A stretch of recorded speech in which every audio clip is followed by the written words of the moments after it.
죽도록 충성하라. 여기에 뭐 덧붙이지 않아도 그냥 끝내도 될 것 같긴 한데요, 너무 강렬한 표현이죠. 자, 철로역정 23번째 메시지는 바로 이 제목으로 함께 은혜를 나누는 메시지인데요. 여러분, 목회자 나이 49살, 물론 제 나이는 아닙니다. 49살 정도 된다 하면 꿈이 많을 시기죠. 아직 못다 핀 꽃 한 송이와 같은 시기일 거고, 또 여러 가지 기대와 소망이 많은 시기인데, 그 시기를 마지막으로 해서 떠나간 목사님이 있어요. 그의 나이 우리나라로 말하면 48살. 네. 마지막 돌아가시기 전에 설교의 제목이 오늘 본문 말씀과 똑같은, 또 제목과 똑같은 죽도록 충성하라라는 설교였습니다. 그분은 평생 나병 환자를 지극한 사랑으로 섬겨서 사랑의 원자탄이라는 별명이 붙었던 손양원 목사님입니다. 1950년 9월에 우리 손 목사님이 공산군에게 붙잡혀 옥고를 치른 다음에 총살로 순교를 당하시는데, 그 전에 거의 마지막이라 불려지는 이 설교가 남았어요. 거기에 이제 핵심의 내용이 이렇습니다. 충자, 여기 보세요. 한문으로 충자를 보여요. 입구자, 마음 심자. 근데 이걸 재미나게 풀어서 말씀했죠. 못으로 하나로 딱 한 대 못질해 버렸다는 거예요. 그러니까 입과 마음을 하나로. 그리고 신앙을 지킨다는 것의 의미는 못질이 된 그곳에 피를 흘리게 될 텐데, 피 흘려 죽기까지 신앙을 지키는 게 충성이라. 우리 손 목사님이 그렇게 설교를 합니다. 마지막 핵심은 죽도록 충성을 다해야 합니다 라는 말씀이었어요. 지금도 여수에 있는 손양원 목사님 기념관에 보면 그 기념관 현판으로 내가 죽도록 충성하라 라는 이 말씀의 성구가 딱 새겨져 있습니다. 자, 우리는 성도로서 살아가는 전체 삶에 있어서 잘 사는 것만이 능사가 아니고 잘 죽는 것을 대비하는 것까지가 우리의 신앙의 전체의 이야기가 되어야 합니다. 자, 그런 점에서 손양원 목사님은 자신의 순교로서 이 평생의 마지막이자 또 그 평생의 가르침을 증거하였던 분입니다. 바로 순교신앙이 있었기 때문에 우리 한국교회가 이 황무지와 같은 땅에서도 뿌리를 내려 오늘에 이르게 된 줄 믿습니다. 오늘 철로역정의 메시지는 우리 모두에게 순교신앙을 다해 우리의 이 어지러운 세상에서 어떻게 하면 우리의 신앙의 여정을 이어갈 것인가에 대한 말씀을 나눕니다. 자, 지난 시간 우리가 헛됨의 시장에서 들어간 크리스찬과 신실, 이 두 사람의 여정을 살펴봤는데요, 많은 오해를 받죠. 결국에는 붙잡혀 옥에 갇히고 많은 고초를 당합니다. 그들로 말하자면 온 세상의 구경거리가 되어져 버린 거죠. 세상의 축소판이라 할 만한 이 헛됨의 시장에서 그들과 다르다는 이유만으로 고난과 핍박을 받았던 이 두 사람, 즉결 심판의 회부가 되고, 그래서 그들은 모진 핍박을 받게 됩니다. 그 장면에 대해서 철로역정은 이렇게 묘사를 하는데 같이 보시죠.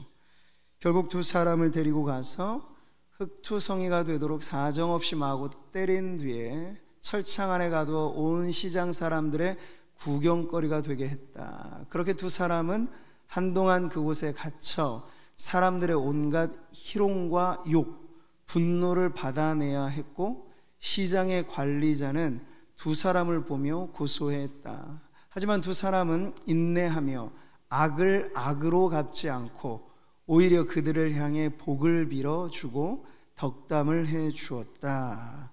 이것이 바로 헛됨의 시장, 그 옥에 갇힌 크리스찬과 신실의 모습입니다. 이들만의 모습은 아닐 거예요. 우리의 모든 신앙의 선조들은 신앙을 지키기 위해서 이 모든 고난을 불사하였죠. 사도 바울이 그렇습니다. 그가 말하기를 하나님이 사도인 우리를 죽이기로 작정된 자와 같이 끄트머리에 두셨음에 우리는 세계 곧 천사와 사람에게 구경거리가 되었노라. 이건 여러분 부끄러움과 수치를 나타내는 것입니다. 근데 그럼에도 불구하고 사도 바울은 자신이 당한 이 고난을 오히려 하나님 앞에서는 영광의 훈장으로 여겼던 사람이죠. 자, 우리 역시도 예수를 믿고 따른다는 것에는 크고 작은 어려움이 있게 마련입니다. 신앙의 내공이랄까요? 그것은 결국 이 어려움을 어떻게 이겨나가는가, 이걸 어떻게 인내하며 받아내는가에 달려 있다고 볼 수 있겠습니다. 고난과 함께 우리는 그 뒤편에 딸려오는 은혜를 잊어서는 안 되겠습니다. 이 크리스천과 신실이 그 모든 어려움을 받아낼 수 있었던 것도 바로 이러한 소망이 있었기 때문이죠. 찬송 우리가 복음성가에도 부르듯이 고난의 뒤편에 있는 주님이 주실 축복 미리 보면서 감사하는 우리 성도님들 되시기를 바랍니다. 자, 여기서 이들은 불신 세상의 거짓 증인들을 이제 맞닥뜨리게 되죠. 그래서 거짓된 많은 혐의를 이들에게 덮어 씌웁니다. 이렇게 말해요. 두 사람은 우리의 적이자. 이제 이 거짓 증인들의 증언이 나오는 거예요. 우리의 장사를 방해한 자들이다. 우리 마을에서 소란과 분열을 일으키고 우리 왕의 법을 무시하는 위험천만한 사상으로 사람들을 현혹시켰다. 이게 이제 이들에 대한 고소장이라고 할 수 있겠습니다. 하지만 이러한 고소를 받고 법적인 공방이 이어지는 가운데도 크리스천과 신실은 비굴하지 않은 믿음으로 아주 당당하게 자신의 신앙을 고백합니다. 자, 그랬더니 연이어서 이제 거짓 증인들이 출두를 하게 돼요. 철로역정이 이들의 이름을 말하기를 질투, 미신, 아첨쟁이, 이 특징을 살려서 이 인물의 이름을 이렇게 말해요. 질투, 미신, 아첨쟁이. 이들이 각각 법정에서 증언하는 내용은 이런 것이에요. 질투는 나와서 신실이 크리스천이 자기들의 관습을 무시했다고 고발을 하고, 또 미신은요, 이들이 복음을 전하였는데 오히려 자기들에게는 낯선 잘못된 신앙을 전했다고 이들은 전염병과 같은 존재라 몰아세웁니다. 그리고 아첨쟁이는 이 증인으로 서서 오히려 이들이 하지도 않은 말, 재판장을 모욕했다느니 하는 이런 거짓 증언을 하면서 분노를 자아내게 만들었습니다. 결국 이러한 법적인 공방에 몰아세우면서 이제 신실은 순교의 자리까지 가게 되는데, 그는 그 끝까지 이르기에 자신의 신앙의 고백을 오히려 이 법정에서 할 수 있는 기회로 삼아서 이 각각 질투와 미신과 아첨쟁이의 말에 대하여 이렇게 답변을 합니다. 한번 보시죠. 먼저 질투 씨의 말에 관해서 답변하자면, 저는 단지 하나님의 말씀에 어긋난 규율이나 법, 관습, 사람들에 대해 기독교 신앙에 반대된다고 말했을 뿐입니다. 둘째, 미신 씨가 한 말에 관해서 답변하자면, 저는 단지 하나님을 예배하려면 진정한 믿음이 필요하다고 말했을 뿐입니다. 셋째, 아첨쟁이 씨가 한 말에 관해서 답변하자면, 저는 상스러운 표현을 사용한 적이 없습니다. 예면 예, 아니오면 아니오 식으로 아주 짧고 간명하게 자신의 소신을, 그리고 있는 그대로의 모습을 증언을 한 것이죠. 그럼에도 불구하고 최종 판결은 이미 떨어졌습니다. 반역죄라고 하여서 이들에게는 사형이 언도가 되는 거예요. 자, 오늘 이 철로역정의 메시지와 함께 우리가 함께 읽은 요한계시록의 말씀을 여러분 다시 보시면 10절의 본문을 읽어볼까요? 너는 장차 받을 고난을 두려워하지 말라. 볼지어다 마귀가 장차 너희 가운데에서 몇 사람을 옥에 던져 시험을 받게 하리니. 자, 이 말씀을 우리가 보면요, 당시 소아시아 교회 7교회에 보내진 편지의 형태인데, 이것은 그 당시에 역사상의 교회만을 대상으로 한 것이 아니라 그 후로 2000년 교회의 역사상 특정할 만한 교회의 영적 상태에 대한 상징적인 그 내용도 담고 있습니다. 그렇게 볼 때 여기 나와 있는 이게 서머나 교회거든요. 서머나 교회는 말하자면 핍박받는 교회의 상징으로 나오게 되는 거죠. 그래서 다시 한번 이 말씀을 보세요. 너는 장차 받을 고난을 두려워하지 말라. 볼지어다 마귀가 장차 너희 가운데 몇 사람을 옥에 던져 시험을 받게 하리니, 계속해서 그들이 당할 이 어려움에 대해서 예고를 하는 거죠. 여러분, 당시 예수님의 제자의 직계 제자가 있었어요. 서머나 교회 감독으로 사역했던 폴리갑이라고 하는 감독, 그러니까 사도 요한의 직계 제자인 거예요. 예수님의 제자의 제자. 그러니까 그 당시만 하더라도 아주 생생한 사실, 보도가 있게 되겠죠. 그래서 교부시대라고 말하는 이때는 영적인 권위가 바로 그러한 계통을 따라서 전해졌던 시기인데, 서머나 교회의 감독으로 활약했던 이 폴리갑에 대해서는 그의 순교록이라고 하는 기록이 전해지게 됩니다. 그래서 폴리갑이 마지막에 순교당하는 현장에 대한 생생한 기록이 나온다는 거예요. 이때 로마의 집정관은 마지막으로 폴리갑을 회유합니다. 내가 마지막으로 너에게 살 기회를 주겠다. 두 가지만 말하면 돼. 하나, 오직 황제만이 주시다. 가이사가 주다라고 시인을 해라. 그리고 또 하나, 내가 믿는 바 그리스도를 모욕하고 저주해라. 모른다고 부정하기만 하면, 말만이라도 하면 일단 석방해 줄 거다. 이런 식의 회유책을 씁니다. 그때 당시 폴리갑의 나이가 86살, 이미 86세의 긴 세월을 그는 살아오면서 자신의 신앙이 묻어있는 이런 고백을 남깁니다. 같이 한번 보시죠. 86해 동안 나는 그분을 섬겼습니다. 그분은 나에게 어떤 그릇된 행위도 하지 않으셨습니다. 그런데 내가 나를 구원하신 왕을 어떻게 모독할 수 있겠습니까? 이게 바로 순교의 잔을 받기 전 폴리갑의 마지막 증언입니다. 그는 20세쯤에 예수님을 영접했고, 그래서 66년의 신앙생활을 이어오면서 자신의 생을 돌이켜 볼 때, 하나님 한 번도 나를 실망시키신 적 없으신데, 내가 내 생의 마지막 순간 이래나 저래나 죽는 건 한 번 통과하는 관문인데 그거 한번 모면해 보려고 내 주님을 어찌 모른다 말하겠습니까? 이러한 고백을 남기고 그는 당당하게 순교의 잔을 마시게 된 것입니다. 여러분, 우리에게도 마찬가지죠. 우리에게 부딪혀오는 여러 가지 많은 어려운 일들이 있을 때 우리는 너무 단편적으로 지금 당장에만 중내산해합니다만 지나온 모든 세월을 돌아보세요. 그럼 우리 역시도 하나님 한 번도 나를 실망시키신 적 없으시다. 신실하신 하나님이 우리의 인생에 함께 오신 줄 우리가 믿을 수 있습니다.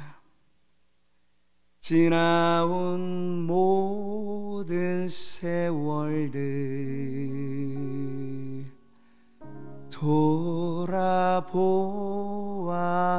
돌아보아도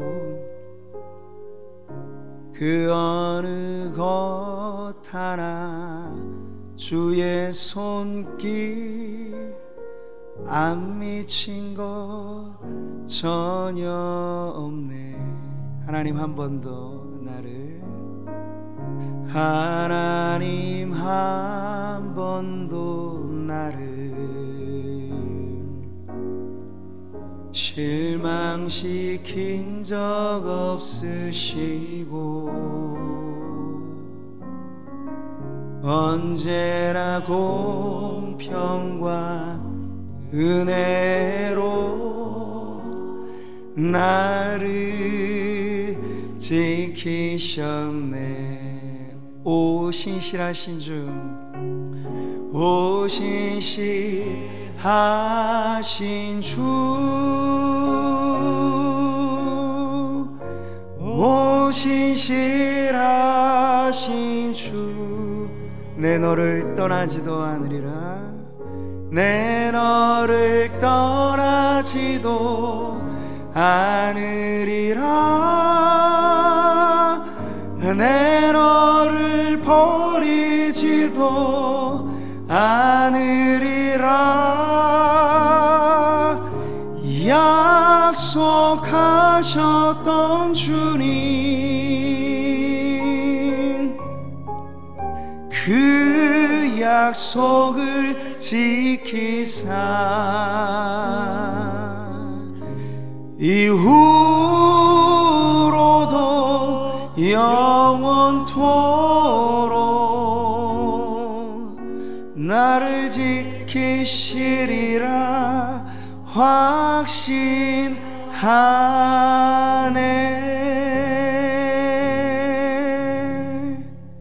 아멘. 그리고 신실하신 하나님 앞에 영광을 박수로 올려드리겠습니다. 그러니까 여러분, 우리의 신앙은 단편적이 아니라는 거예요. 살아온 날을 쭉 누적해 보세요. 위기의 고비의 순간순간마다 기막힌 하나님의 은혜가 있어서 우리가 여기까지 왔잖아요. 지금 당장 힘들고 어려운 일 부딪혔다고 주님 모른다 져버리게 되면 여러분, 그 인생이 오히려 더 공경과 암흑과 진창으로 빠지게 되는 것입니다. 오늘 크리스천과 신실, 그 모든 믿음의 선배들이 보여주었던 순교의 신앙이라고 하는 건 가장 절체절명의 위기의 순간에도 내 평생 신실하신 나의 주님에 대한 그런 신앙의 고백을 다잡고 그때 다시 한번 빛난 성도의 신앙을 드러내었던 것이죠. 오늘 우리들에게도 이와 같은 신앙이 있기를 바랍니다. 마지막 우리가 살펴보는 건 오늘 말씀에서 이르게 되는 결론이죠. 우리가 죽도록 충성하는 성도로서 살아가야 하겠는데 어떻게 우리가 그런 삶을 이어갈 수 있을까? 오늘 신실의 마지막 모습은 바로 죽임을 당하는 그런 순교의 자리에 가게 되고, 그는 모지기에 채찍질을 당하고 매질과 함께 사람들은 마구 돌을 던지고 칼로 찌르면서 마지막엔 잿더미 위에 화형시켜서 순교의 마지막을 보내게 됩니다. 존 버녀는 이 장면을 기술하면서 신실이 순교당하는 그 마지막 장면에 하늘의 환상을 이렇게 표현해 줍니다. 같이 한번 보겠습니다. 그때 내가 보니 군중 뒤로 2마리 말이 끄는 마차 한 대가 신실을 기다리고 있었다. 적들이 신실을 처형하자마자 그 마차가 신실을 태워 곧장 구름을 뚫고 나팔 소리가 울려 퍼지는 천국 문으로 날아 올라갔다. 그렇게 신실은 가장 빠른 길로 천국에 이르렀다. 네, 이 세상은 알 길 없는 오직 믿음의 사람들에게만 전해지는 그 뒷이야기는 바로 이런 것이죠. 순교의 죽음, 매맞고 채찍질 당하고 무참하게 사육당하는 그 겉모습이야. 세상 사람들은 저거 망했다, 왜 저렇게까지 신앙을 지키려는 걸까 손가락질 할지 모르겠습니다만, 철로역정이 말해주는 천국 가는 가장 빠른 길은 바로 순교의 자리라고 하는 걸 가르쳐 주는 거예요. 이와 마찬가지로 그리스도의 십자가는 우리들에게 가장 하나님이 기뻐하시는 믿음의 삶을 보여줍니다. 보세요. 십자가의 도에 대해서, 십자가의 도가 멸망하는 자들에게는 미련한 것이요 구원을 받는 우리에게는 하나님의 능력이라. 아멘. 여러분, 세상은 고난받는 메시아에 대해서 알지 못합니다. 불신 세상이 원하는 지도자는 여전히 힘이 있고 권세가 있고 지혜가 있고, 그래서 살기 좋은 나라, 복지국가 이런 것을 만들어주는 그러한 지도자를 원할 거예요. 그러나 여러분, 그 모든 것이 지나가고 여전히 죄된 세상은 개선되지 않는 이 세상의 역사에 관해서 우리의 참된 구원자이신 예수님은 근본의 해결책을 제시하신 것이죠. 죄로 인하여 죽고 죄로 인하여 헝클어지는 이 세상의 근본적인 해결책은 바로 그 죄 문제를 해결해 주시는 거였어요. 세상의 모든 죄를 짊어지신 하나님의 어린 양이 되셔서, 오늘 오전에도 설교한 것처럼 아브라함과 이삭 사이는 죽기 직전에 끝나버린 일이지만 하나님과 그의 독생자 예수 그리스도 사이에는 중간에 누가 말려주지 않고 주님은 끝까지 그 일을 결행하셔서 그 아들 독생자를 갈보리 제단 위에 제물로 바치게 하셨던 것이죠. 여러분, 이것이 가장 확실한 구원의 길이었기 때문입니다. 다른 길이 없었기 때문이죠. 그는 실로 우리의 질고를 지고 우리의 슬픔을 당하였거늘 우리는 생각하기를 그는 징벌을 받아 하나님께 맞으며 고난을 당한다 하였노라. 불신 세상이 알지 못하는 사실이 바로 이것이고, 우리가 해마다 의식적으로 그래도 조금 더 깨어 있으려고 고난주간을 맞이할 때 잊고 살았던 복음의 핵심, 그저 예수 믿어서 성공한다라는 한편의 슬로건만이 아니라 예수 믿음이 고난에 동참하는 것이고, 나를 위하여 모진 고난과 십자가를 짊어지신 주님이 우리가 부끄럽게 여겨지지 않는다면, 주님을 위하여, 교회를 위하여 남은 고난을 내 몸에 채우듯 고난받는 성도로 살아가는 것 역시도 결코 우리가 부끄러워해야 할 삶이 아니라고 하는 진리를 우리가 이 고난의 절기를 통해서 다시 한번 되새기는 시간이 되기를 바랍니다. 십자가 없이는 영광의 면류관도 없어요. 근데 세상은 십자가는 건너뛰고 영광만을 사모하는 거죠. 고난 없는 영광을 원하는 것이요, 죽음 없는 부활을 원하는 것이에요. 그러나 예수님께서는 정도를 걸어가셨습니다. 유일한 길, 유일한 생명, 유일한 진리이신 그분은 자신의 몸을 깨고 물과 피를 쏟아 죽음으로 얻게 되어지는 승리, 부활의 영광에 이르게 되신 것이죠. 세상이 모른다요, 우리까지 몰라서야 되겠습니까? 세상이 헛된 길로 걸어간다고 우리도 그 길로 가야 되겠습니까? 고난의 길이 잘못이라고 말하는 세상의 손가락질과 조롱에 우리가 부끄러움을 느껴야 하겠습니까? 우리가 예배하는 자리에 모이는 것에 여전히 세상이 이러쿵저러쿵 말한다 하여서 우리의 주님이 기뻐하시는 이 자리를 우리가 마다해야 하겠습니까? 고난의 신비는 성도들에게만 공개된 비밀입니다. 이걸 알아야 우리는 복음의 핵심으로 우리의 신앙이 고난에도 꺾이지 않는 영광의 자리에 이르게 될 줄 믿습니다. 너희가 십자가에 못 박은 이 예수를 하나님이 주와 그리스도가 되게 하셨느니라. 할렐루야. 오늘 이 말씀을 통해서 우리가 이번 주간, 이제 다음 주로 다가오는 고난주간을 앞두고 미리부터 우리 성도님들 마음 가운데 우리에게 점점 잊혀져가는 그리스도의 고난, 그 십자가, 다시 한번 우리의 삶에 부딪혀오는 우리들의 고난의 이야기, 우리들의 어려운 시험의 문제들을 그리스도의 십자가 앞에 세워서 거기서 답을 찾고 거기서 고난을 뛰어넘어 영광으로 향하여 나아가는 우리 모든 성도님들 되시기를 바랍니다. 그래서 고난의 은혜를 오히려 하나님 앞에 감사하고 고난과 역경을 통해서 우리의 머리에도 씌어질 영광의 면류관을 사모하는 성도님들 되시기를 바라요. 오늘 본문의 마지막 구절은 바로 그것을 전해주죠. 같이 읽겠습니다. 내가 죽도록 충성하라. 그리하면 내가 생명의 관을 내게 주리라. 아멘. 우리 앞에 이 신앙으로 살아갔던, 그래서 죽음마저도 아름다운 마침이었던 우리 신앙의 선배들, 그 순교의 신앙을 우리가 이어받아 우리에게도 부딪혀오는 이 모든 역경과 어려움을 믿음으로 승리하는 성도님들 되시기를 주님의 이름으로 축복합니다.